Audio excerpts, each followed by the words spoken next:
Quem te chama de Mauricinho não conhece a tua história, tá certo? Tem que aprender um pouco, né? E é disso que nós vamos tratar hoje, porque o nosso convidado é o Carlos Ribeiro Neto, 41 anos, casado com Larissa, tem 3 filhos. Lara, de 10 anos, Luma, de 7 anos e Leon, de 4 anos. Já viu que eu fiz o dever de casa, né? Pô, fez certinho, é isso aí. É a família do L. Só que puxou tudo do lado da mãe, né? Pelo que eu vi aqui. Já sei que quem manda lá é a doutora Larissa. Com certeza, irmão. Graças a Deus ali. Direcionamento é tudo dela ali. Ela é a base da minha vida. Inclusive, deixar um beijão pra ela aí. Aí já começou a rolar o romantismo, olha só, hein? Mas muito bom. Neto é baixa, nós chamamos de Neto, né? Carinhosamente chamamos de Neto, né? Mas o doutor Carlos Neto é bacharel em Direito pela Veiga de Almeida. Isso aí. E, curiosamente, migrou, se tornou bacharel em Medicina pela Estácio de Sá. E dentre várias atribuições que você já teve e que tem, hoje está secretário de Saúde da cidade de São João de Meriti. Com muito orgulho, muita honra aí de ser recebido por esse município tão maravilhoso. Vamos então conhecer um pouco do Neto, que é um homem que transitou da multinacional para o SUS. Isso já dá um corte, hein? Muito bom, muito bom. É exatamente isso. A vida, ela traçou vários caminhos e, graças a Deus, a gente conseguiu viver bem cada um deles, que nos guiou até aqui agora. Então, muito contente, cada caminho, cada pedrinha colocada no seu muro fez com que criássemos o amadurecimento, criássemos hoje uma personalidade que nós temos para poder estar aqui, guiando aí essa população, estando aqui como secretário de saúde desse município. Então, para mim é um prazer estar te recebendo. Queria desde já te agradecer. Seja bem-vindo à Soul Academy, que significa Academia da Alma. Muito bom. E eu já gostaria de te entregar um livro que você disse que ia comprar, mas não precisa. Você disse que queria uma dedicatória, mas também não precisa, porque ela já está aqui. Só não me faça o que o doutor Ricardo fez, que ele não conseguiu entender minha letra e aí leu as coisas de uma forma diferente. Nada. Cara, muito obrigado aqui. Eu acho que... Primeiro, parabéns. Obrigado. E aí, tipo, pelo trabalho que você faz. Eu acho que realmente a alma, ela é a luz da vida. Então, uma alma bem nutrida, uma alma feliz, ela faz com que criemos uma população feliz, uma família feliz, pais, filhos, mulheres, pessoas mais contentes. Então, a alma para mim é super importante. Poxa, bacana. Para mim também. E eu gostaria, você já tocou num assunto aí que já abre a nossa conversa. Queria saber o que significa para você a paternidade. Cara, paternidade foi um grande sonho, né? Eu sou pai de 3 riquezas maravilhosas, 3 tesouros que Deus me deu. Lara foi minha primeira filha. Luma, a do meio. Leon, o meu menorzinho. Sou casado com Larissa, completei agora dia 1º de setembro, 13 anos casado. 1º de setembro? 1º de setembro. Caramba. Mas juntos mesmo, assim, desde namoro, somando tudo ali, a gente já vai para 17 anos. Né?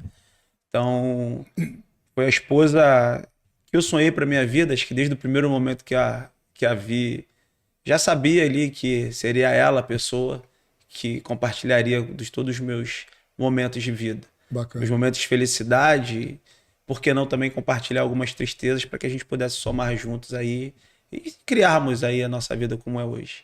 Entendeu? Com paternidade para mim é tudo. Muito bem. Você falou da Larissa, né, que também é médica. Larissa é médica. Larissa, na verdade, muito do que sei da medicina hoje devo a ela. Ela fez a medicina quase 10 anos antes da minha formação. Isso não significa que ela seja 10 anos mais velha, né? Porque Não. você justamente fez uma graduação anterior. Eu comecei com direito, né? Sou de Brasília, sou filho de funcionário público do Ministério das Relações Exteriores do Itamaraty. Teu pai carioca, né? Meu pai carioca, Jorge Luiz Ribeiro. Aí, seu beijão. Jorge, né? Minha mãe, Dona Maria dos Anjos, também uma paraibana retada. Professora. Também professora. Eita, aí me quebra. Professora. Só pra entregar a produção aqui o... Pega aqui pro meu Joãozinho, por favor. Nunca Valeu. toca. E aí, faz parte. Não, isso é o famoso, vai. E aí, cara, se conheceram no Rio, foram para Brasília e lá construíram essa família maravilhosa. Eu sou o temporão de 3, tenho 2 irmãs mais velhas. Peraí, então deixa eu entender, rapidinho. Você é um de 3, são 2 irmãs mais velhas e você. Então você é o leão da história. Sou o leão da história. E a família Ribeiro, bacana, ela bacana. sempre se desenhou desse jeito. 2 mulheres e um homem. Então, são primos e mais primos aí, tanto seguindo nessa sequência. Pô, então, dessa forma, a família Ribeiro acabou com o chá de revelação. Não precisa. Não é isso? Não, a história é muito boa aqui. Com o nascimento da Lara, quando nós fizemos a sexagem dela, né? Caramba, esclarece pro nosso público o que é sexagem. Desculpa, gente. Começar a conversar com o médico e pós-graduado não, bacharel em direito, vai começar a vir coisa difícil aí. A sexagem é o exame que a gente faz para identificar o gênero do bebê, né? Ainda no período gestacional. Certo. É para aqueles ansiosos que não querem esperar o nascimento para saber qual é o gênero que a gente está se tratando. E aí a gente fez o exame, né? Fizemos a sexagem. O nascimento da Lara, a gestação da Lara, foi uma gestação difícil, porque enfrentamos algumas dificuldades da gestação e para a Larissa engravidar. Então, nós tivemos que fazer um tratamento para que isso acontecesse. E sempre foi o sonho dela. Bacana. De sermos pais. E foram 2 anos ali de tratamento. E quando veio essa gestação, cara, pra gente foi um sonho realizado. É uma vitória, né? Com certeza, um presente de Deus para nossas vidas. E, cara, o exame de identificação do gênero, do sexo do bebê, veio como Lara sendo um homem. Então... Olha o chá de revelação aí. Não, o chá de revelação, o bolo foi azul, cara. Então, assim... Lara pegadinha. Foi uma loucura. Então, nós soubemos, né, do sexo da Lara, né? Que então não era Lara, seria Elimário. Ia ser uma homenagem ao avô materno dela. E aí, cara, Elimário, né? Que bom que foi. Então vai Lara, então. Bom, eu me restringi aqui a não comentar, né? não, mas eu faço esse comentário, fica tranquilo. Então você pode ficar à vontade. Vai lá, senhor Elimário. E aí, um grande abraço pro meu sogro Elimário. Senhor Elimário. Gente finíssima, mas, pô, também, né? 2 Elimários no mundo quebra aí. E aí, cara, veio e foi uma grande surpresa, porque nós nos preparamos para um bebê de sexo masculino e 10 dias depois o laboratório entrou em contato pedindo para refazer o exame e aí confirmando que era a Larinha que estava ali na barriguinha, no forninho da mãe, nos nossos braços. Bacana, já veio com surpresa, né? Cara, a Lara já nasceu já cheia de surpresa, já. Eu não sei não, mas eu já tenho certeza, segundo as minhas fontes, de que Lara e Luma são apaixonadas por você e escanteiam a mãe. Já o Leão é apaixonado pela mãe e escanteia o pai. É mais ou menos isso? Pô, tuas fontes são brabas, hein? Então é realmente assim. Lá em Repórter investigativo. Lá em casa é mais ou menos assim, cara. Lá em casa eu tenho um apego muito grande pelas minhas filhas, então nós passamos muito tempo juntos, né?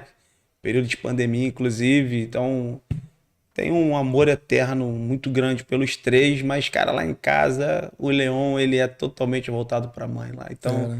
Tudo é a mamãe, corre pra mãe, chorou pros braços da mãe. Sabe que no pai não vai achar a vida fácil. Na maioria das casas é assim que acontece, né? O pai castra o menino e a mãe castra a menina, né? Faz parte do crescimento. Então, a mãe vai virar pra filha e vai falar assim, não, papai é namorado da mamãe. E o pai vai virar pro Leão daqui a pouco, Leão, sai daí, mano. Isso aí é a namorada do papai. E aí começa esse processo, com o tempo. Cara, eu sou apaixonado demais pelos 3, então são a minha vida, a minha energia do dia a dia. Então eu sou... Cara, eu sou muito imparcial para falar disso, porque para mim a paternidade realmente é uma realização. Bacana. Pra gente fechar esse ciclo familiar, né, a conversa sobre isso, você considera que o seu relacionamento antes de chegar ao casamento com a sua esposa, com a doutora, era mais Romeu e Julieta ou A Dama e o Vagabundo, a nível de posicionamento social, financeiro? Rapaz, Agora tu vai falar que eu estudei pergunta mesmo. boa essa, hein? Pergunta boa essa. Cara, então, minha esposa, a família da minha esposa é uma família de médicos, né? Então, uma família bem renomada, da Zona Oeste da Zona Oeste do Rio de Janeiro. E, cara, eu apareci no luau da igreja, né? Nós somos evangélicos, nós somos da Igreja Batista. E ali eu tava meio perdidão aí, assim, indo pelo mundo. E teve uma, um luau ali na casa que os pais dela tinham ali, numa região de praia. E, cara, eu fui convidado. E ela era noiva, cara. Naquela época, naquele período, não tava um negócio muito bom. E eu a conheci, mas ficamos afastados ali, Entendi. mas olhando para ela e já nutrindo ali um sentimento bom, uma pessoa muito agradável, uma mulher belíssima, de corpo, de alma. Bacana. E aí não foi para frente o relacionamento dela. Cara, e logo em sequência, né? Então, Não foi pra frente, aí você, ó, tô na fila, opa, tô aí, firme e disponível, forte. né? E, cara, e assim foi. Então, dali o namoro, logo depois do namoro veio o noivado e uma construção de vida, né? A gente construiu uma vida juntos, então muito companheirismo, muito amor, muito respeito, muita admiração, que eu acho que é a base de todo sentimento saudável. Concordo. Então, O respeito, então, é imprescindível. não, é tudo, é tudo, é tudo. Então, eu respeito muito minha esposa, eu tenho as minhas diretrizes de vida, Ed. Então, o respeito pelo meu relacionamento, pela minha esposa é acima de qualquer outra opção, assim. Eu digo pra ela, né? Eu escolho, cara, ser casado, eu escolho te amar todos os dias. Então, é uma escolha, né? Começou a brotar o romântico aí. Só bacana. Não, mas eu sou assim, eu sou assim. Não, isso é interessante porque eu tenho uma anotação aqui que fala que teve um período que você precisou, quando no início aqui eu perguntei, eu já falei que quem não te conhece chama de Mauricinho, foi uma provocação, porque se olhar para o teu passado, ninguém vai dizer que tu dividiu uma batata beluga. Porra. Foi Correto? muito duro. Todo crescimento, ele tem seu sacrifício, né? Mas faz você valorizar aonde você chegou hoje. Com certeza, irmão, com certeza. Ninguém chega onde chega à toa, né? Tem uma construção por trás. Essa história da batata beluga é porque nós saímos com amigos e eu não tinha dinheiro para pagar o que estava sendo consumido por todos na mesa, né? Certo. Então, eu preferi fazer um pedido só para mim e para ela ali. Cara, aí no final quiseram dividir a conta, porra, aí me quebrou. Tudo aquela economia que eu tinha Eu vou feito. dividir só a beluga. Entendeu? Não, aí foi uma briga ali. Mas, cara, é o que dava para fazer, entendeu? Então, sou, como disse, né, filho de um funcionário público com uma professora. Na nossa vida nada foi um mar de rosas. Meu pai batalhou muito. Cara, sou morador até hoje da Zona Oeste, de Campo Grande.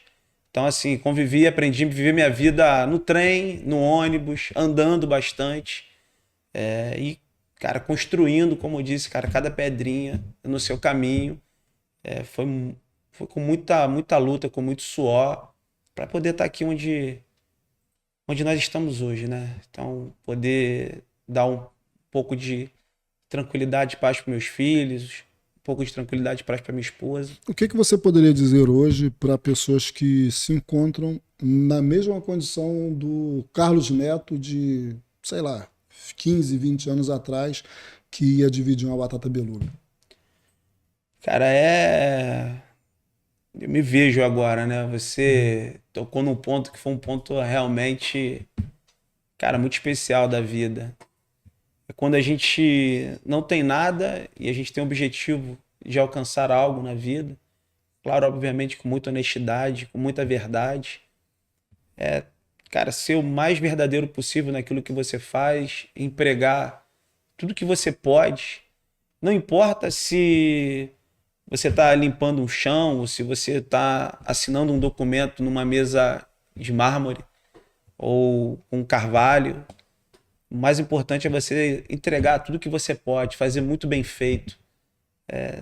Não precisar de nada nem de ninguém. Vá você com muita vontade, com muita força e com muita fé. Eu É, acho por, que a fé, ela direciona bastante. é porque muita gente hoje terceiriza a responsabilidade no que diz respeito ao seu presente, do que dirá o seu futuro, né? E aí você passou pelo que você passou, e eu fico forçando aqui a questão do Mauricinho só para poder te provocar mesmo, porque tem gente que eu já ouvi falar, por nós frequentarmos alguns ambientes parecidos, pô, o Neto parece o Mauricinho. Eu falei, cara, eu não conheço a história dele. Então, inclusive no livro eu digo que quando nós estamos numa fila, nós começamos a observar pessoas, né? Ainda mais se a fila for demorada, a gente repara a sexualidade da pessoa, a gente define o que ela é pela tatuagem, pela cor dela, pela roupa que veste, pelo cabelo, mas a gente se esquece que ao mesmo tempo nós também estamos sendo observados por todos os critérios. Então a melhor forma é você pausar, olhar para você mesmo, definir quem você é, porque independente do que o outro seja, você continuará sendo aquilo que você programou para ser. É isso. Entendeu? Hoje eu não sou uma pessoa que sou guiada por títulos. Eu tenho muito orgulho de tudo que eu consegui traçar até hoje. De um portador de um escritório de advocacia. Trabalhei com auditorias em Niterói. Cara, fui boy no centro do Rio.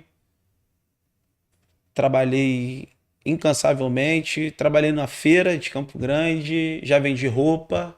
Tô sabendo. Cara, então... Tô sabendo que você vendeu roupa aí no período de faculdade. É isso aí, porque tinha que manter, né?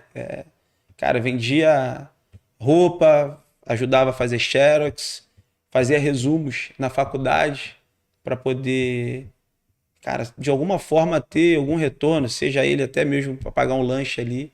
Mas tudo que você vê, tudo que as pessoas hoje podem tentar transformar em alguma qualidade ou depreciar a imagem, tem que saber que foi tudo muito construído com muito suor, com muita lágrima. Para fazer faculdade de medicina no centro do Rio, numa distância de quase 58, 60 quilômetros de distância, cara, eram 2 ônibus, um trem e quase 25 minutos de distância andando a pé. A pé. Entendeu? Então, isso tudo ajudou a moldar e a formatar o que a gente tem hoje de qualidade, o que a gente hoje tem de carinho, de amor, de respeito pelas pessoas. Eu posso então dizer que a pessoa que mais precisa acreditar em você é você mesmo. Com certeza. Né? Porque você pegou alguns desafios, fez uma transição de carreira, que a gente vai entrar nisso daqui a pouco, mas tudo isso era você pautava em conseguir acertar o alvo que você traçou para você. É isso. Talvez motivado pela situação social da família que você estava entrando, né? Na questão da sua esposa, que você falou que já eram de uma família de médicos, e você chegando e tipo, pô, isso você não viu como demérito, você viu como desafio, posso dizer isso? Com certeza, né? absoluta. E aí, pô, é um desafio, então eu vou avançar. E por que você decidiu, não vou dizer resolveu, mas decidiu sair do direito, transicionar para a medicina? E eu já adianto que, para mim, as duas são faculdades super difíceis de se fazer. Aí você, ao invés de queimar uma, queimou duas. Eu poderia te chamar de louco, mas eu prefiro não. Não. Adoro. O direito me ajudou a formar, cara, acho que a minha personalidade num momento muito bacana. Eu tinha acabado de sair realmente da faculdade, terminei o segundo grau com 17 anos, e aí já embarquei no direito. Era aquele momento de transição da adolescência para o jovem e meio que, cara, sem rumo. Eu já dava meu jeito já de ter meu dinheiro, já trabalhava bastante. Minha mãe era professora, então ajudava ela nas aulas de matemática, química e física, ao qual era melhorzinho ali, conseguia ajudar, fazia algumas explicações. E jogava bola, né, cara? Adorava jogar bola. Então, numa dessas que eu fui jogar, eu tenho minha irmã do meio, a Bibiane, que também é da área da saúde. Ela me cobrava muito, né? Cara, vai estudar, você precisa estudar. Então deixa eu entender uma coisa. Você terminou teu segundo grau, indo pro direito, mas o seu sonho de verdade era ser jogador de futebol. Meu sonho era ser jogador de futebol. Na verdade, desde quando eu vim de Brasília para o Rio, peregrinei aí, acho que como um sonho de todo brasileiro, né? Tentar dar sorte em algum clube para poder ter alguma coisa nesse mundo aí. E era bom de bola? Era bom de bola? Cara, dizem que sim, né? Dizem que sim. O time adversário vibrava quando tu jogava. Dizem que sim, não. E o que aconteceu na Igreja Batista em Parque Basílio? Igreja Batista do Parque São Basílio. São Basílio. Foi ali que tudo começou, né? Ali que Mas tudo começou pra a minha questão vida. do futebol, o que houve? Cara, não, ali foi onde eu consegui, onde são os meus amigos até hoje. Então, é a igreja hoje ao qual eu frequento. Estou nessa igreja há algo em torno ali de, cara, desde os meus 17, 18 anos de idade. Então, são mais de 20 anos já frequentando a mesma igreja. Bacana. E ali são os meus amigos que eu tenho hoje, são as pessoas hoje que estão comigo. O futebol que eu jogo todo final de semana são as mesmas pessoas. Mas reza a lenda que foi ali que houve uma lesão, né? Nesse período aí. Pô, ali foi um futebol, cara, um casado solteiro. Eu quero saber o nome da pessoa que tirou o nosso... Rapaz, mas eu nem lembro, mas... Você era que é atacante? Eu quero saber o nome do usado pelo diabo lá que te tirou do futebol, cara. A gente quer saber. Cara, eu nem lembro mais o nome dele, mas... Mas eu vou corrigir. Ele não foi usado pelo diabo, não. Hoje, se você fosse jogador de futebol, você estaria aposentado. Não, é... Mas hoje você é um médico. Aí... E hoje você continua produzindo. O jogador de futebol tem período de carreira limitado, o médico é infinito. Não, isso aí Vocês concordam que é melhor ele ser médico do que ser ter sido jogador de futebol? Ah lá. Viu? Não. Ah, Bom, então o rapaz foi uma bênção. Foi, cara, foi. Ainda bem que tu não lembra o nome dele. Cara, eu lembro sim, lembrei. Cagueta, fala aí. Cara, o cara era goleiro naquela época lá, o nome dele era Eduardo. Você que era o Júnior Baiano. Não, um lance lá, eu tentei dar um drible nele, ele infelizmente ali não dosou um pouco a força e, cara, rompeu os ligamentos do meu joelho e ali eu já tava indo para uma outra, crescendo um pouquinho mais nessa carreira do futebol, né? Tava indo para um outro clube. Infelizmente, a partir daquele momento ali, eu fiquei quase 5 meses. O tratamento era um tratamento diferente naquela época, né? Hoje a medicina ela tá muito mais moderna. Uhum. Mas, cara, eu fiquei com a minha perna imobilizada ali por longos 3, 4 meses. E foram mais quase uns 6 meses de fisioterapia para voltar a ter uma adequação cerca de normal. Um ano. Cerca de um ano. Foi exatamente isso. Foi exatamente isso. Esse foi o sofrimento aí que eu fiquei na minha vida aí imobilizado. Mas é por isso que toda quarta-feira às 19 horas é o seu melhor horário. Pô, aí sim, né? Isso aí é um momento de descontração. Revela aí. Não, e aí já quero deixar o convite, né? Na verdade, adoro ser um secretário que une, né? Então, a Secretaria de Saúde, ela já tem a sua carga de responsabilidade. E aí a nossa vontade é sempre unir todos para que a gente possa fazer uma resenha ali, para que a gente possa interagir, para que a gente possa conhecer as pessoas que no dia a dia os corredores, a responsabilidade, o tempo ele fica muito escasso.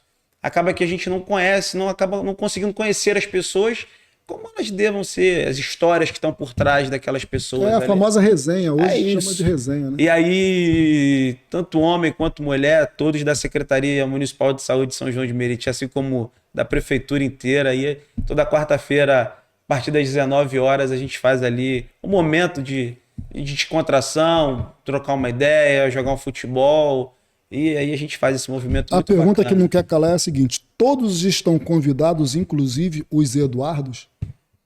Todos estão convidados, inclusive aquelas pessoas que Deus direciona para mudar a vida de outros, entendeu? Se assim for como Eduardo, então sejam bem-vindos. O goleiro Eduardo, meu Deus, misericórdia. Como é que foi a tua transição de carreira? Você optou pela parte de direito, estava trabalhando numa multinacional, né, argentina, ficava aí fazendo Rio, Espírito Santo, e eu não vou dizer do nada, porque é você quem sabe, mas decidiu medicina. Cara, foi um momento muito importante ali para mim. eu fiz um processo seletivo que durou 10 meses, Ed, para a YPF Brasil. A YPF, para quem não sabe, é como se fosse a Petrobras da Argentina. Petróleo mesmo, mesmo. Petróleo mesmo. E eu passei por 10 meses de um processo seletivo.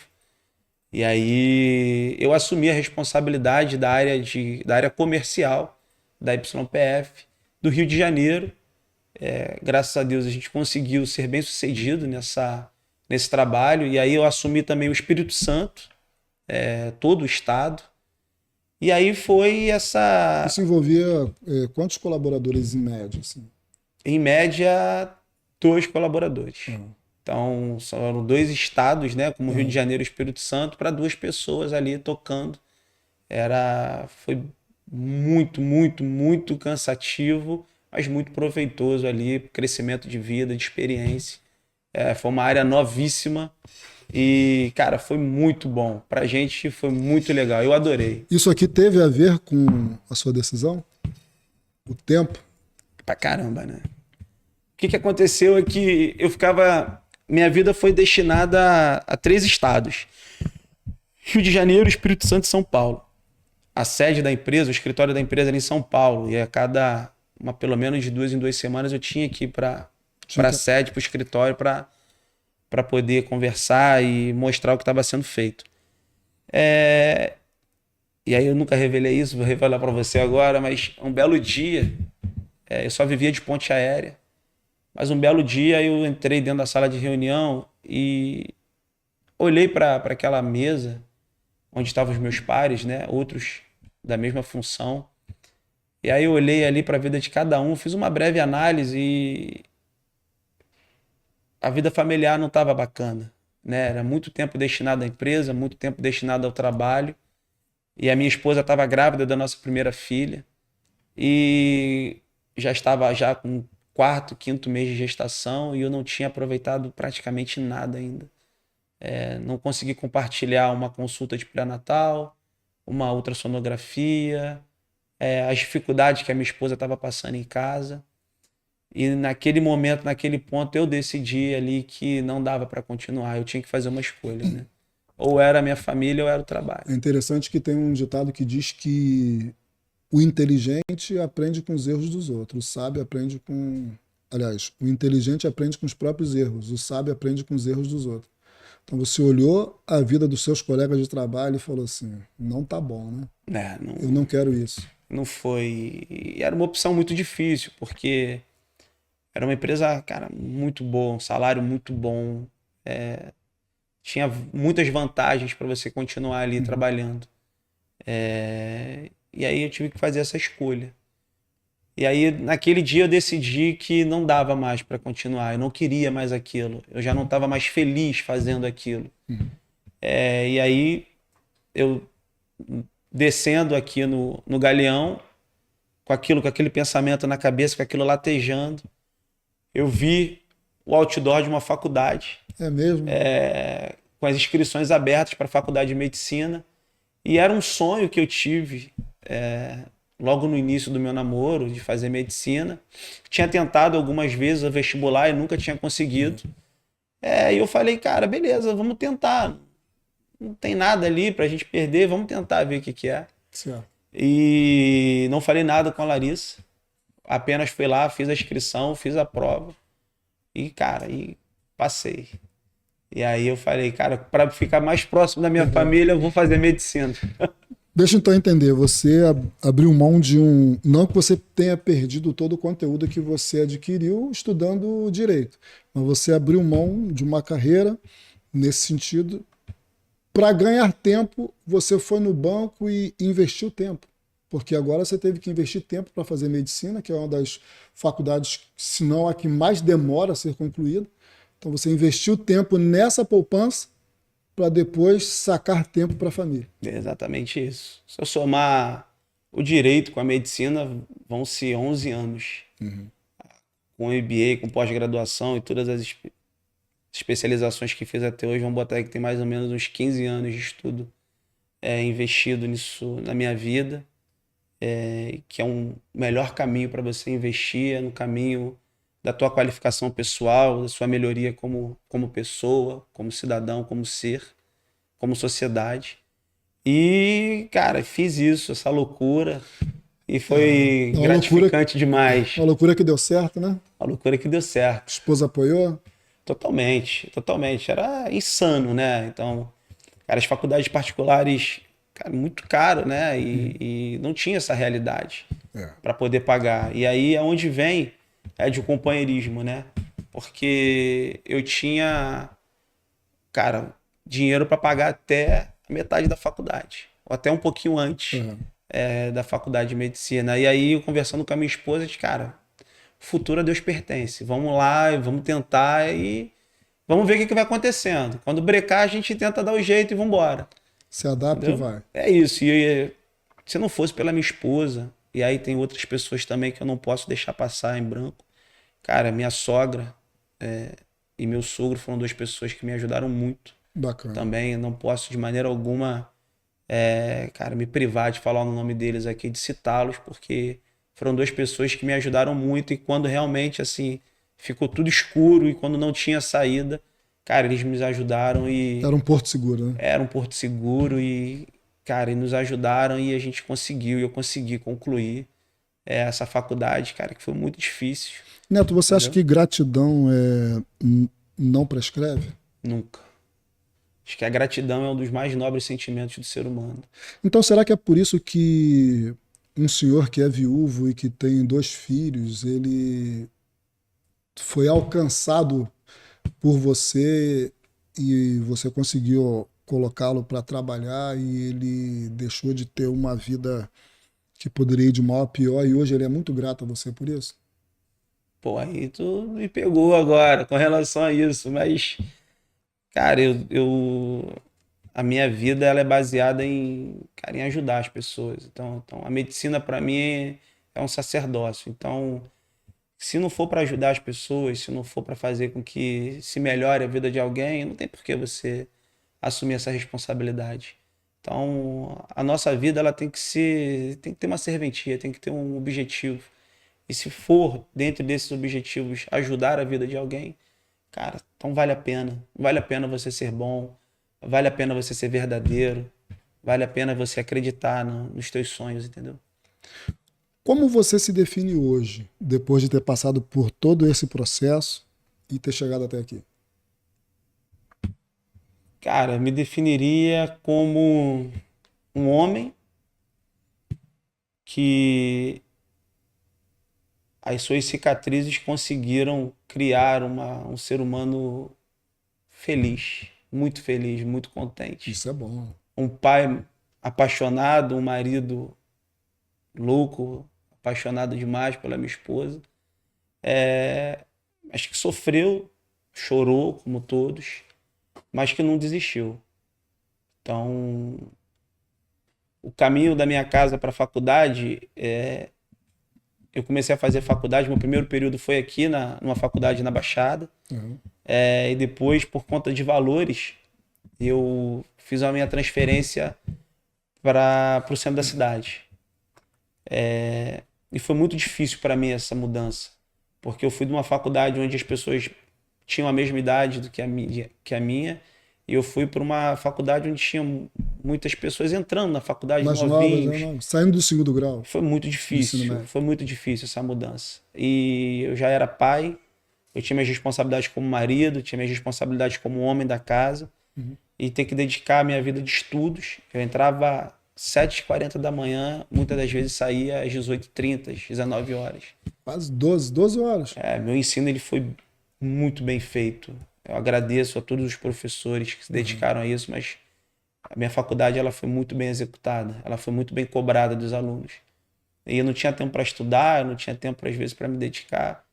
Às vezes saía às 19 horas do centro da cidade, para quem sabe, do centro do Rio até a Zona Oeste, em média são 3 horas nesse horário. Então eu chegava em casa, né, tinha que cuidar dos meus filhos, né, tinha que dar atenção para minha esposa, tinha que cuidar da casa. Eu não tenho vergonha alguma aqui, sou aquele homem que lava a louça, que ajuda na casa, que ajuda na limpeza. Neto, você tem cara de ser o pai que até às 3 da manhã pega a Lara e bota do teu lado direito para dormir para tua esposa descansar. É isso mesmo. É isso mesmo. Minha fonte é ou não é? É isso mesmo. Você, porra, pesquisou bem. Para isso tudo acontecer, a minha esposa ela teve que trabalhar dobrado. Então, para que eu pudesse me formar, a Larissa teve que trabalhar muito, muito, para que a gente conseguisse honrar financeiramente com a faculdade. E, e ela às vezes super ultra mega cansada. E a gente tem uma particularidade. A Larissa ela lida muito bem com sono até 1, 2 da manhã, ela tá super bem. Uhum. Eu já tô acabado. Uhum. A vida para mim começa a partir das 3:30 da manhã. Então a gente sempre fazia essa troca. Ela levava até ali as 2 horas, 1:30, 2 horas da manhã. E a partir das 2 horas eu tocava todos os nossos filhos ali, dando uma madeira, levando para brincar, passear. Não era muito difícil, 4 horas, 5 horas da manhã, você me via com meu filho passeando no condomínio lá, que é o que eu gostava muito de fazer. Você aparenta ser o tipo de pai que leva a filha para o passeio da escola às 5 horas da manhã, 5:30. Sempre que eu posso, eu faço questão de fazer isso. Levar para passear, é um simples, o tempo é qualidade, né? Aí você pode estar perguntando assim, ele está chutando essas coisas, não estou não. É jornalismo investigativo, fala aí. Não. Tá muito bem feito isso aí, hein? Muito bem Tá feito. muito bem feito. Tá brifadinho, tá tudo certo. Você assumiu de 2025, né, final de 24 a 25, a Secretaria de Saúde da cidade de São João de Meriti.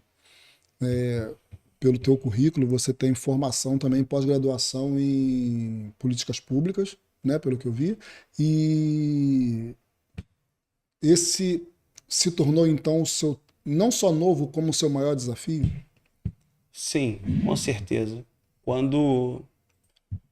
E aí agradeço muito ao prefeito de São João de Meriti, o prefeito Léo Vieira, que me fez esse convite para que estar à frente dessa secretaria tão importante, para uma população tão importante, uma população tão sofrida. Diga-se de passagem que é uma cidade com mais de 500 mil de habitantes. Né? Com certeza. A gente tem os números do IBGE, que deflagram algo em torno de 477, 480 mil, mas, cara, tem muito mais gente aqui dentro desse lugar, esse lugar maravilhoso que é São João.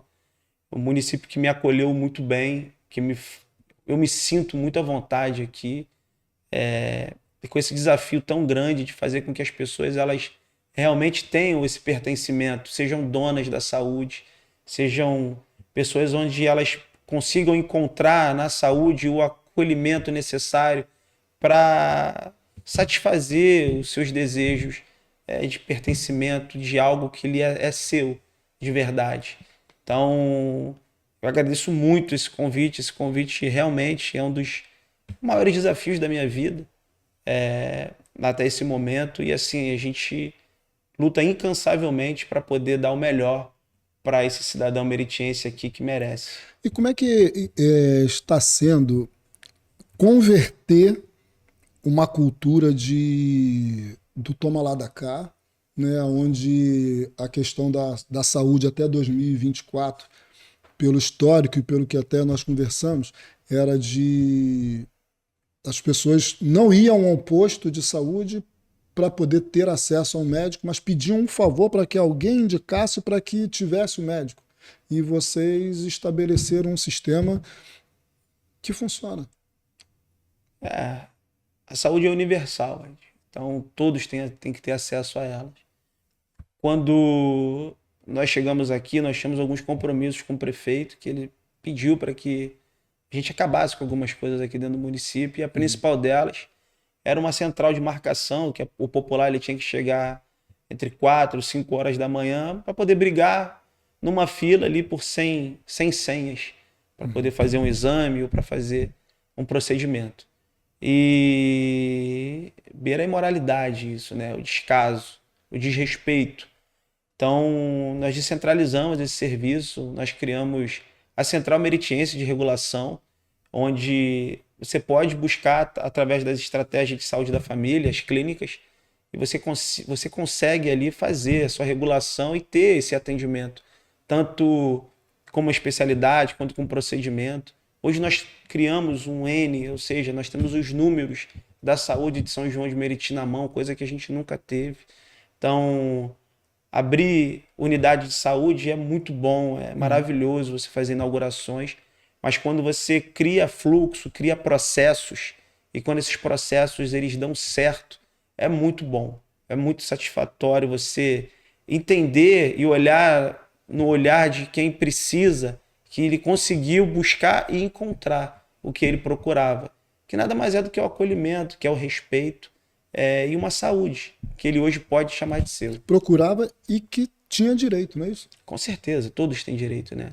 Saúde, uma das mais belezas da nossa federação, do nosso Brasil, é o SUS. Foi uma das legislações mais bem coordenadas e mais bem escritas. Então, o acesso hoje à saúde do nosso Brasil é modelo para o mundo todo. Então, quando a nossa população entende, quando esse credo, essa cultura, ela cai, e você faz com que a pessoa entenda que ela tem acesso, independente de qualquer coisa, é muito bacana. E aí dá aquele desejo, aquela satisfação de dever cumprido. A cultura estabelecida numa sociedade é muito difícil de ser quebrada, né? E o tempo e as ações que são feitas progressivamente são responsáveis de repente, começar a trincar, rachar essa parede até que isso seja derrubado, né? No início eu falei que você saiu como eu disse mesmo, foi da multinacional para o SUS. E no início parece que é pejorativo. Por quê? Porque a visão do SUS, para quem não tem o acolhimento, para quem não tem o atendimento, realmente é negativo. Mas, igual você está elogiando, nós tivemos aqui na nossa primeira entrevista o doutor Ricardo, ele falou para o pessoal que está estudando odontologia, falou assim, vá para o SUS, não despreze o SUS é uma maravilha. Você concorda com isso? Concordo plenamente. Eu tenho um baita de um professor, que é o secretário municipal de saúde da cidade do Rio de Janeiro, O Daniel, doutor Daniel. Daniel Sorães, que é uma pessoa muito importante para mim, na minha formação como gestor. Foi a pessoa que me ajudou a me formatar, que me cobrou os estudos, que me cobrou me aperfeiçoar. Que, cara, porta de entrada é o SUS e sem ele seria muito mais difícil. Nós já tivemos provas de um Brasil antes do SUS e um Brasil pós-SUS. Cada dia é um dia de aperfeiçoamento, cada dia é um dia de melhora. Mas se você pega um turista hoje, que ele vem de qualquer outro país, quando ele chega aqui e ele encontra um tratamento humanizado, quando ele encontra um atendimento que é gratuito, que ele consiga passar por um médico, ele consiga fazer um exame, ele consiga a proposta terapêutica dele ser findada com sucesso, e ele sai depois dessa unidade, tudo aquilo foi de graça, o sentimento dessa pessoa é indescritível, porque todos os outros movimentos de saúde, seja ele da Europa ou como da América do Norte, até dos Estados Unidos, todos eles visam, de alguma forma, ao capitalismo envolto. Então, o nosso modelo de saúde hoje é um modelo derivado de outros países, mas a gente conseguiu absorver ele muito bem e moldá-lo à nossa forma, ao método brasileiro de ser. Então, não existe uma melhor poesia da saúde do que o SUS. Então, brilhante isso e é um ganho maravilhoso. Se todos entendessem realmente a beleza do SUS, cara, eu acho que seria muito mais fácil a nossa vida. Vou anotar aqui, a maior poesia da saúde é o SUS. Muito top bonito, isso daí. né? Ficou legal. Ficou bonito.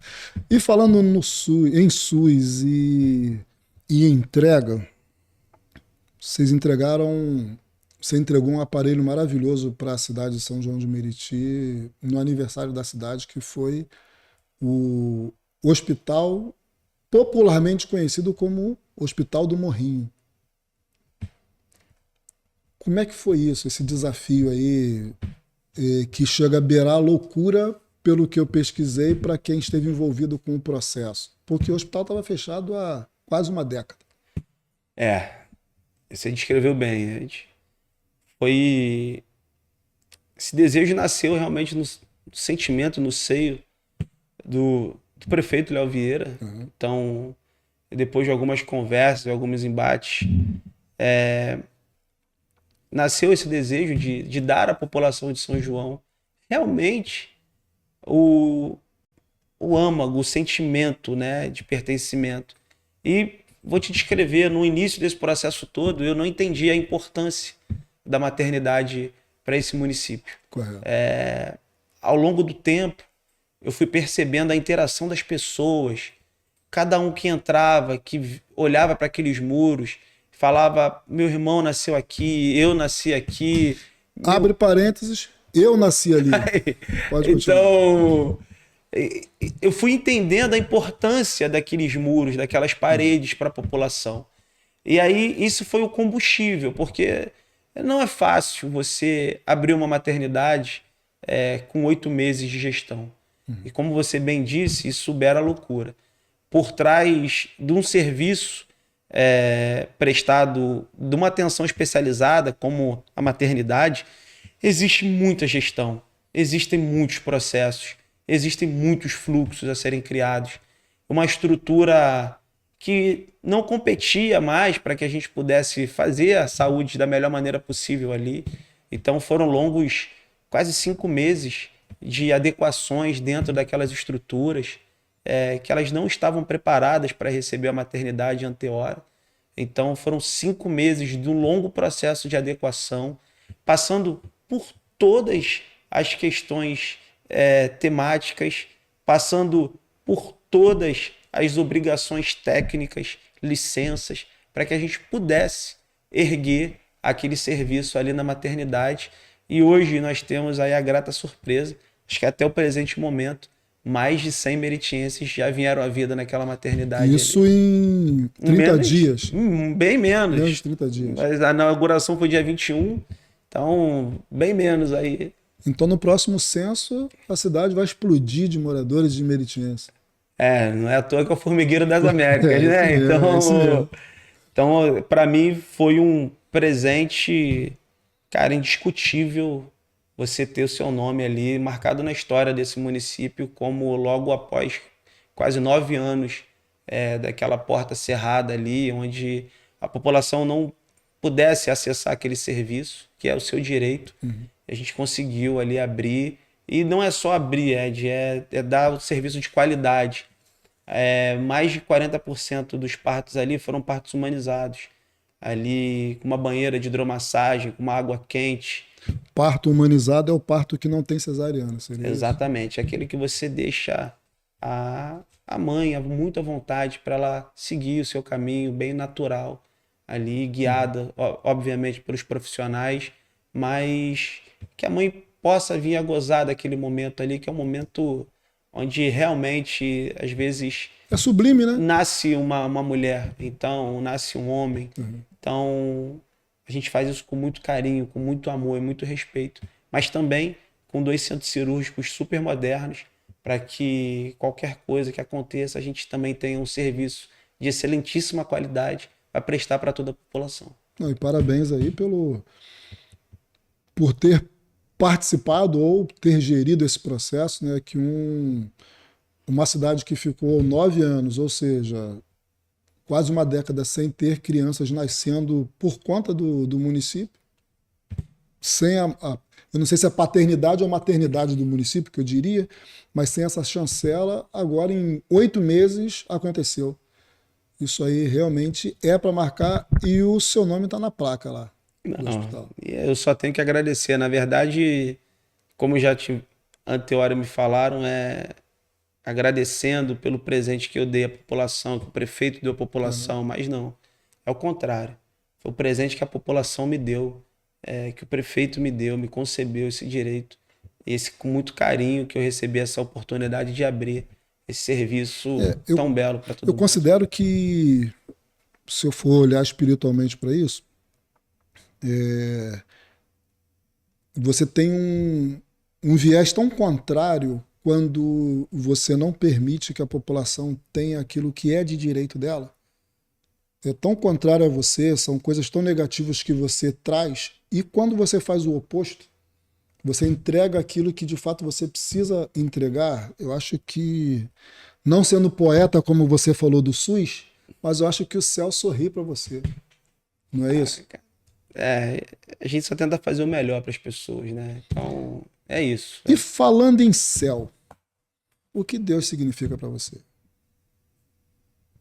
Deus, cara, Deus. Não estou falando de religião, tá? Não, É Deus mesmo. para mim, Deus é. E aí não tem como fugir, né? O caminho, é a verdade e a vida. Então, Deus para mim é a lógica, é o amor, é o tato, é o olfato. Acho que Deus para mim é o grande motivador disso tudo, né? Então,